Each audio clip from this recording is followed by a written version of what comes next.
হে WhatsApp ভাই brother বন্ধুরা, আশা করি তোমরা সকলেই ভালো আছো, আমিও ভালো আছি। আজকে আরেকটা টপিকের ভিডিও নিয়ে আসলাম। সেটা হচ্ছে আমাদের দেশে যখন সরকার পরিবর্তন হয় তখন এদেশের মানুষকে নিয়ে বিভিন্নভাবে ভারতীয় মিডিয়া এবং ভারতীয় সরকার যা দেশের মানুষকে বিভিন্নভাবে ক্ষতিগ্রস্ত করে, যেটা আপনারা সকলে দেখেছেন এবং আমরাও দেখেছি।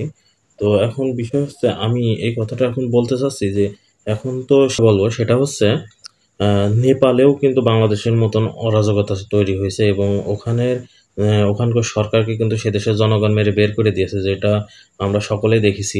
এখন আমি যেটা বলতে চাচ্ছি সেটা হচ্ছে, যখন আমাদের দেশে এরকম হয় তখন ভারতীয় মিডিয়া, গদি মিডিয়া, ভারতীয় সরকার তো তারা বাংলাদেশকে নিয়ে বিভিন্নভাবে কুরুচিপূর্ণ বক্তব্য দেয়, কথা বলে যে বাংলাদেশ জঙ্গি হয়ে গেছে, এটা হয়েছে ওটা হয়েছে, বাংলাদেশের মানুষ ভালো না, বিভিন্ন ধরনের খারাপ কথা বলে। তো এখন নেপালেও তো সেখানে তো একই রকমের কাহিনী ঘটতেছে।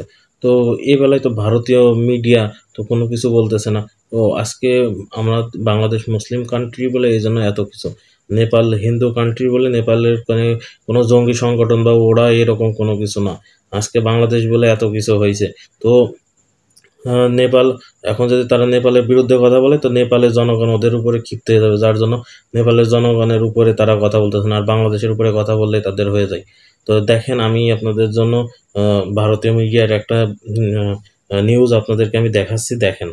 এই যে আপনারা যে রাষ্ট্রপতি নিউজটা দেখলেন, ভবনেও এই নিউজটা দেখে আন্দোলনকারীরা এখন ঢুকে নিজেদের কাছে কিরকম ভাঙচুর মনে হচ্ছে? চালিয়েছে। আসলে কি এটা ঠিক কাজ করেছে নাকি? এবং এদের কথাবার্তা ধরে মনে হচ্ছে যে নেপাল ওদের ঘরের ভিতরে, নেপাল সবকিছু ওদের কোনো ব্যাপার না, কিন্তু বাংলাদেশে হইলে এটা তাদের কাছে জঙ্গি হয়ে যায়, তাই না? ভারত আসলে একটা নিকৃষ্টতম দেশ।